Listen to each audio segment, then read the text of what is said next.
the less you speak, the more effective you are because you're choosing your words very wisely. You talk about this on your site about responding versus reacting. Mm-hmm. So can you help me understand, because we've been talking a lot about responding and you're not responsible for how other people react, mm-hmm. that if your intention was good, was to be helpful, to lessen the suffering of others, to be of service and not self-serving, because we see that too. Yeah. And then you got to just step back.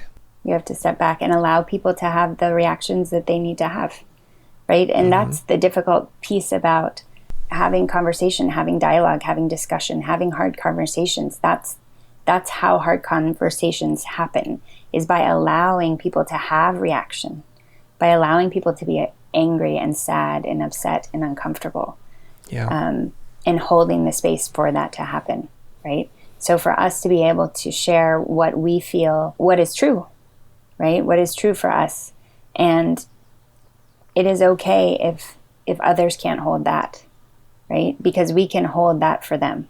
We can hold the discomfort for them, right? So when somebody responds who takes it in a context that you didn't intend and they're angry, is your best reaction just to process that and not necessarily respond to it? The best action is to acknowledge it, to match them. So I tell students it's not about empathizing, it's about acknowledging. Because the moment we empathize is the moment we absorb and we take on somebody else's fear, joy, sadness, anything that they're feeling, we take that on. That's not ours, right? That is theirs. So it's important in those moments that you acknowledge what is happening. You acknowledge the person's reaction. And it really looks like, wow, like I see that what I said really, like that really upset you. And that's it, right? That's all you actually have to say, is just acknowledge that your words affected someone in the way that they did.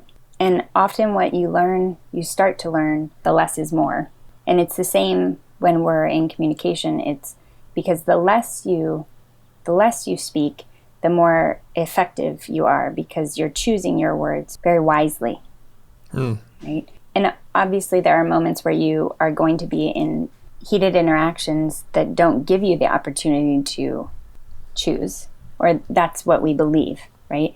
But in those moments, you can opt for staying open, like feeling the emotion welling up inside the body that wants to lash out or get passive aggressive or defend or just get quiet, right?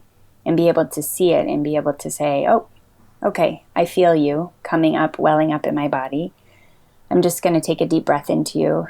I'm going to exhale. I'm going to kind of move this emotion to the side so I can come back into the present moment, see the person in front of me as somebody who is human, who I respect, who I support, who I may not agree with, but I still am here for, right? How can I be helpful then to them in this moment?